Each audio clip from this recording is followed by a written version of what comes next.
Bismillahirrahmanirrahim. Assalamualaikum warahmatullahi wabarakatuh. Atur pambagya wilujeng dhumateng sagung para lenggah undangan ingkang satu kinurmatan. Sugeng dalu, sugeng rawuh, sugeng pinarak mangyu bagyo pagelaran colangan Basalama pamit dalem pinipun Bapak Mariono dalah Ibu Rumiati kanthi hajat mangyu bagyo putra putrinipun Niki Raka Bagus Muhammad Joko Erpandi ingkang pikantuk putri saking Montong Tuban Dyah Ayu Ida dipun wontenaken pagelaran Suka Parisuka adicara langan beksa. Bila kataraken kunjuk sagung para lenggah para mitra kabudayaan Jawi kang satu kinurmatan nyuwun duka saderengipun kula wantun cumantaka wonten sasana langan beksa mboten ateges sangrange suba sita trapsila unggah ungguh tata krama ananging kalih bakarya dawuhipun Bapak Mariono sakeluarga minangka adicara bagi samur pagelaran kasebat pranata cara langan beksa rai pramugari langan beksan ingkang pentas ing dalu menika. Kula katuraken dhateng sagung para lenggah para mitra kabudayaan Jawi kang satu kinurmatan. Saderengipun langan beksan kawitan sepindah ingkang hormatan katuraken kunjuk bilipun Bapak ingkang bajat, Bapak ingkang kawogan, Bapak ingkang hamengkugati. Kunjuk Bapak Mariono dalah Ibu Rumiati sakeluarga. Ingkang hormatan katuraken kunjuk Bapak Kepala Desa. So, sedaya Bapak Ibu prangkatipun Bapak saking Muspika so setapipun Bapak Seksi Kebudayaan samangke dalam Dinas Pariwisata Bapak BPD ugi anggotanipun Bapak RT RW tokoh masyarakat Domplang mangayu bagyo sagung para lenggah para sutresna kabudayaan Jawi kang satu kinurmatan. Sadereng mulangan beksan kawiwitan monggo hamuji syukur ngasing Gusti Kang Maha Agung. Dinipun paing dalem sapikantuk berkah rahmati daya so inayah pecaket mangempal pinarak mangiyu bagyo keluarga ageng Bapak Mariono sakeluarga kanthi kawinantura harjan nir ing sampikala ing dalu menika. Ugi lumampah adicara langgeng dan pahargyan Raka Bagus Muhammad Joko Erwandi kang pikantuk putri Dyah Ayu Ida mangayu bagyo sagung bareng sampun rawuh ngambali atur kula sesulihipun Bapak Mariono sakeluarga ngleraken rasa pangraos ingkang medal saking werdi nyuwun gong samudra parsiru pangapunten mbok menawi tanggenipun Bapak Mariono sakeluarga hatur pasukta dhumateng sagung bareng niki babagan palenggahan kirang nuju prana dedaran tawujukan kirang mirasa mbok menawi tumpang suhanggonipun kadang-kadang pelantang tresnoman ngaturaken pasukta lepat kula sesulihipun Bapak Mariono sakeluarga lumunturing sih pangapunten ingkang kula suwun. Kanthi adicara langan beksan lumampahing dalu menika mangayu bagyo ingkang putra Bagus Muhammad Joko Erwandi ingkang pikantuk putri saking Montong Tuban Dyah Ayu Ida sagung para lenggah sesepuh punis paji sepuh ingkang sampun rawuh kakung Kusmana Putri kasuwun pangestunipun utawi dwarastunipun mugi temanten kalih dipun paharga langan beksan ing bencanipun temanten kalih tasah jinangkung Kang Maha Agung pinaringan rahayu wilujeng hanggenipun bebrayan manggih raharja selami-laminipun tinebih marang rubeda tansah cinaket marang kabecjan mugi jumbo ingkang kirih Bapak Mariono dalah Ibu Rumiati sakeluarga putra putri hamigunani tumrap keluarga sumrambah lusa bangsa ugi tumrapipun agama dados keluarga ingkang sakinah mawaddah warahmah amin Allahumma amin. Mila kanthi bombonge pangripipun Bapak Mariono kanthi pagelaran pahargyan acara langan basa lumampah pagelaran kairing saking paguyuban seni kerawitan saking Tresna Laras mijil saking Tambak Arjo Bojonegoro kanthi pangarsa pripun Bapak Muhadi Barika Ibu dening Eko Dwi Tri Catur sekawan waranggono mangayu bagyo ngregengaken swasana adicara langan beksa kawitan ingkang saking manggen kinen piyambak nggih ingkang mijil saking dusun Papringan leladan Ngasem Kawangku Bojonegoro Dyah Ayu Sunarti monggo kalih saking kalian nggih mijil saking dusun Bakulan leladan Temayang Kawangku Bojonegoro ugi Dyah Ayu Indah Ayu Supriyati ingkang ketiga saking kalian mijil saking dusun Kolong leladan Ngasem Kawangku Bojonegoro Dyah Ayu Ika Puspita Sari ingkang wetan piyambak mijil saking dusun Kolong ugi leladan Ngasem Kawangku Bojonegoro Dyah Ayu Ariyati pagelaran khas goyong sound system enggar sound system profesional Dalaka syuting AJM Multimedia syuting minangka dicara langan basa kalape Mbak Marjuki jeneng kula Tembuluan Ngasem Bojonegoro kabiyantu kadang-kadang sinemane mangke handhara kepagelaran sagung berkah sampun rawuh mangi bagya Bapak Mariono kasuning mangke mangayu bagya gilir gemati ngagem sampur hangregaken swasana adicara langan beksa ingkang pentas ing dalu menika kula kinten ing dalu atur kecekap wonten kirang longipun nyuwun gong samudra pangresami billahi taufiq wal hidayah wa ridho linayah ihdinas siratal mustaqim wassalamualaikum warahmatullahi wabarakatuh sugeng dalu sugeng amirsani nuwun kawula nuwun.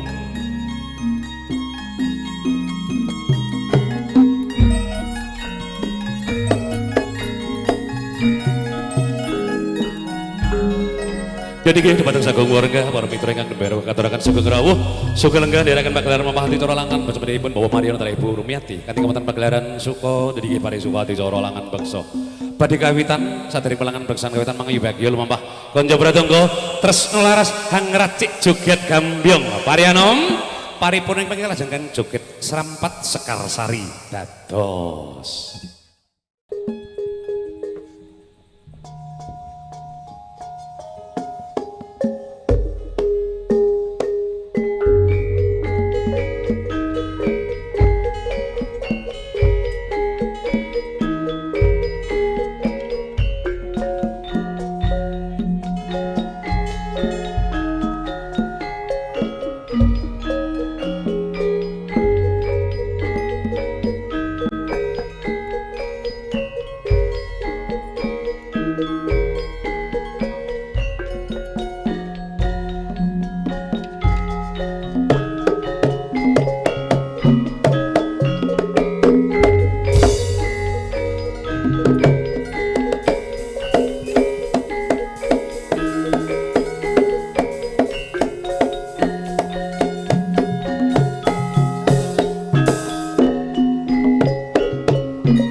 ipuk asmara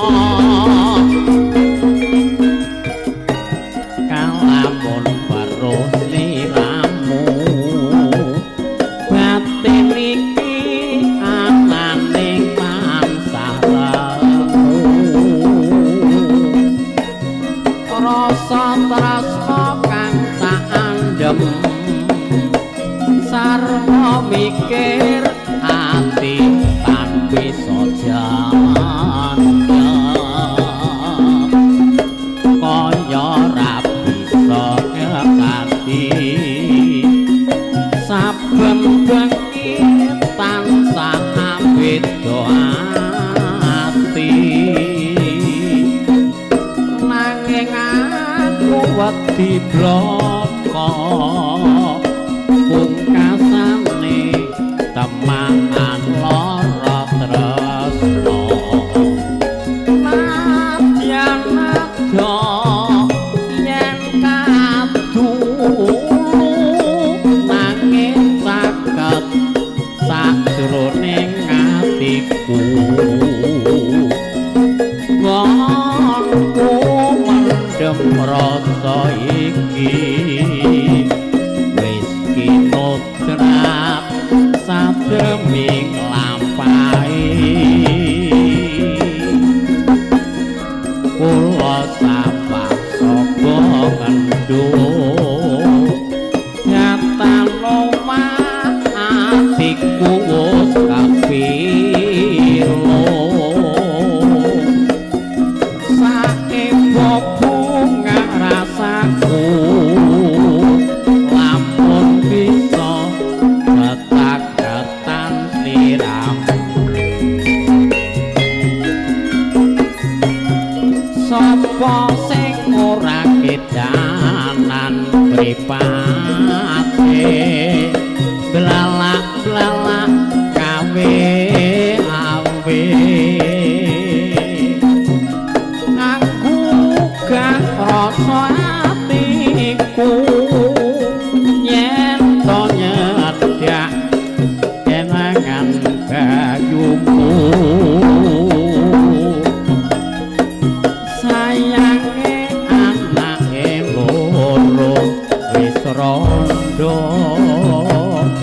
kene cucuk kembang desa kapan aku keturunan sumpah prastya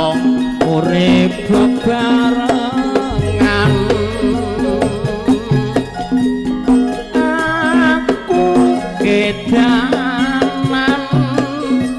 rina wengi mung tansah kelingan kedanan prawan ibarate kodhok gayung lintang tak rewangi pati geni sampriye karep ben luluh atine aku ora bakal lali mung sliramu sing tak tresnani lara kumbang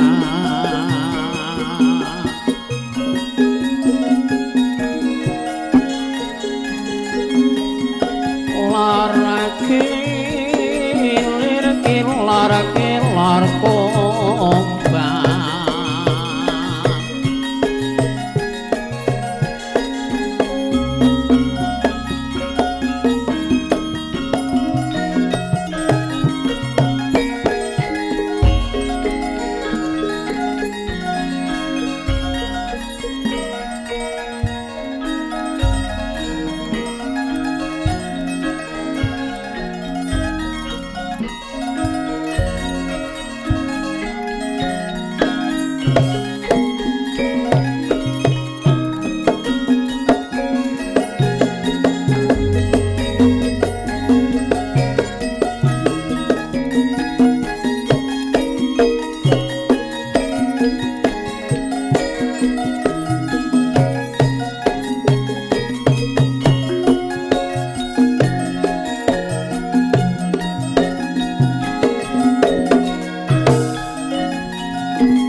Ya sing rokon do nyambut gawe Lopis kontol baris gotong royong nyambut gawe awan-awan rame komando Klapane bolong disisir bajeng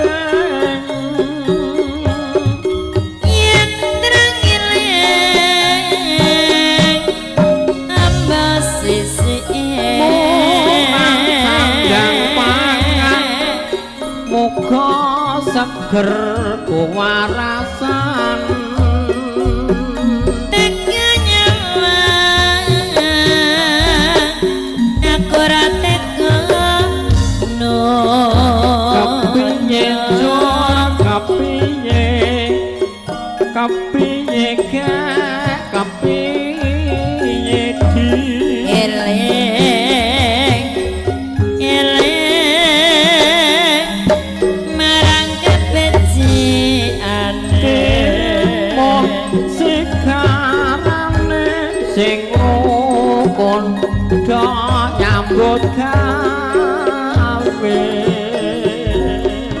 jonggulani lopes sairis bantale dawa jenenge guling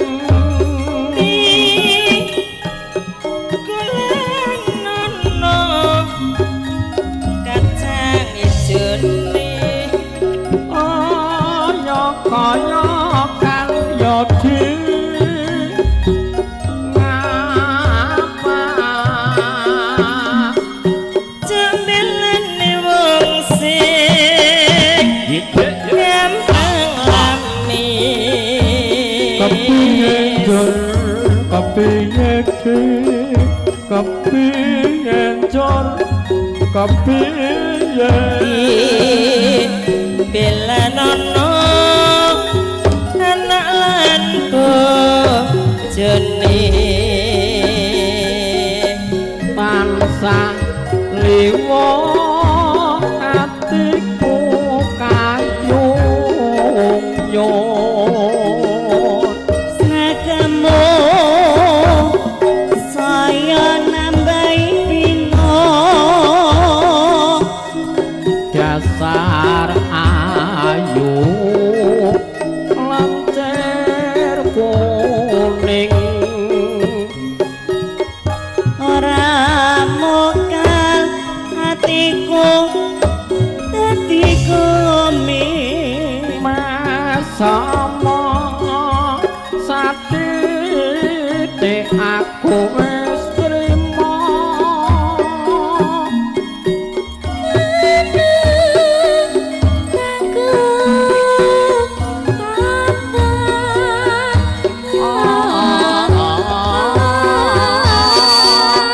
kangen kurina lan wangi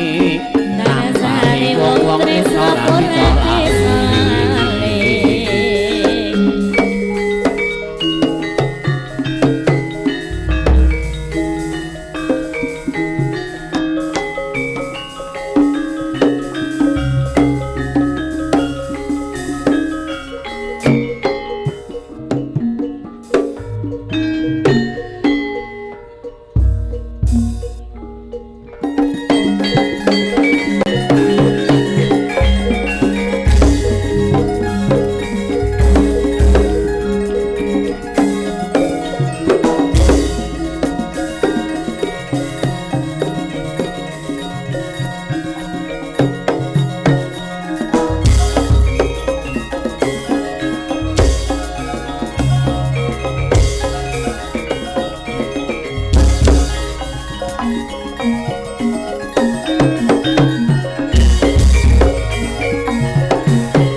kanca sing sayang saeka praya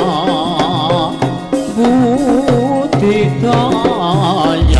mring-mring budaya langan beksa mula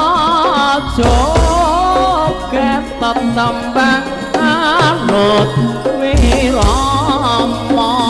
kanca aja lena nindakno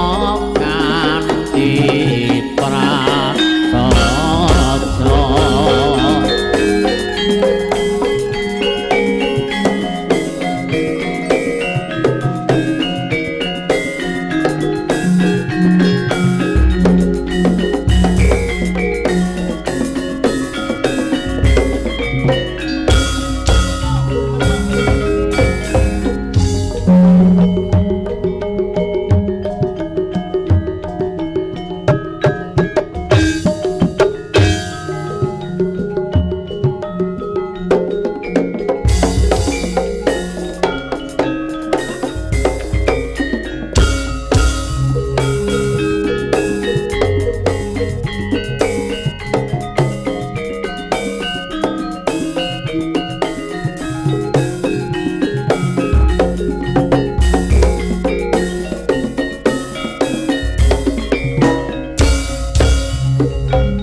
Sing kono yo melok otok-otok.